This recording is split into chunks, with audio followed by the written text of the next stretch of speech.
अरे सुनो, तुम ये कबाब में हड्डी क्यों ले आई? दादाजी मुझे सब कुछ सुनाई दे रहा है। कबाब में हड्डी, वो भी मुझे। आप दोनों को शर्म नहीं आती मुझे कबाब में हड्डी बोलते हुए? अरे तुम्हारा दिमाग ठीक तो है? तुम अपने पोते को ऐसे बोलोगे? कबाब में हड्डी? कहाँ से लगता है वो तुम्हें कबाब में हड्डी? अरे दादी, अब मत बोलो कुछ भी। अब तो मैंने सब कुछ सुन लिया। समझ नहीं आ रहा है कि आप ही लोग जिद कर रहे थे मुझे ले जाने की। अब मैं आ गया हूँ तो मुझे कबाब में हड्डी बोल रहे हो? हाँ, ये हुई ना बात। मैं तो चेक कर रहा था तुझे सुनाई भी देता है कि नहीं।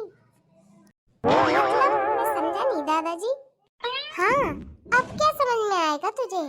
अब तो तुझे कुछ सुनाई भी नहीं देगा। मुझे तो पता ही था कि तू सुबह झूठ बोल रहा था। अरे दादाजी, वो पता है क्या, मुझे कुछ कभी-कभी सुनाई नहीं देता। पता नहीं क्यों, ऐसे लगता है जैसे कोई अचानक से आवाज लगाता है। अचानक से सब कुछ सही हो जाता है और अचानक से सब कुछ सुनाई भी नहीं देता। अरे मैं कौन सा तुझे कुछ कह रहा हूँ?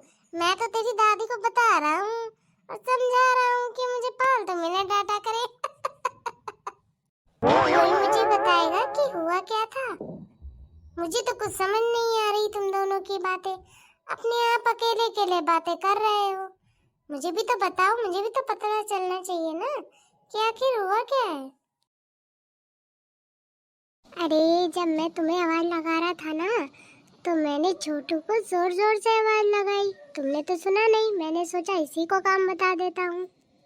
इसने जैसे ही मुझे देखा, इसने मुझे ऐसे इग्नोर किया जैसे इसने कुछ सुना ही ना हो। मैंने जब इससे पूछा कि तूने मेरी बात सुनी कि नहीं, तो इसने बोला दादाजी मैंने कुछ नहीं सुना, मुझे कुछ सुनाई नहीं दिया। आपने क्या बोला? दादाजी झूठ बोले, मैंने ऐसा कुछ नहीं करा। घर चल, फिर बताती हूँ तुझे। यही सिखाया है तुझे मैंने, झूठ बोलना। अभी तेरी शिकायत तेरे मम्मी पापा से लगाती हूँ, तभी ठीक होगा तू।